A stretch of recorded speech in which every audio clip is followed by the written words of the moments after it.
औलाद दे दे ते फिर उनका नाम अच्छा रखना, नाम अच्छा रखना और उसके नाल उसका अकीका करना। और नबी अलैहिस्सलाम ने फरमाया कि अकीके दी गर्दन रेहन होया कर दी है, अगर वो अकीका नहीं कीता जाता, जिवें कोई चीज़ गिरवी रखी हुंदी है, इस वास्ते वो गिरवी हो जाती है। जिन्ना चिर अकीका ना कीता जाए वो गिरवी रहती है।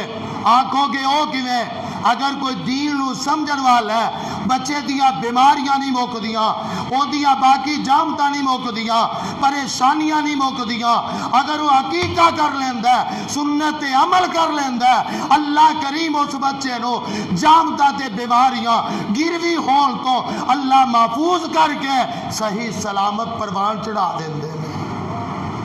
गिरवी हुंदा है।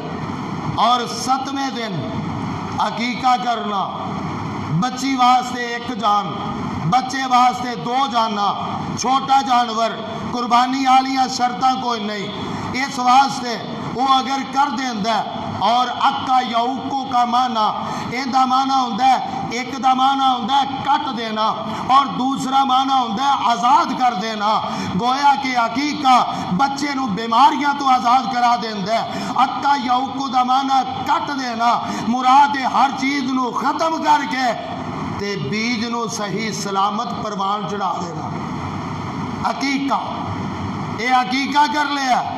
और बल्कि बात रवायात दे अंदर है कि अगर नहीं हो सकिया तो जिंदगी के अंदर भी बंदा ये बोझ ला सकता है, जिंदगी के अंदर भी ला सकता है। अल्लाह तौफीक दे दे।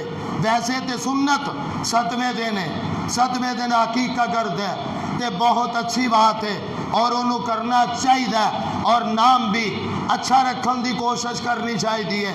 चलिए तीसरी बात जी मैं अर्ज करना चाह रहा कि जनाब अकीका करना उस तो बाद दे अंदर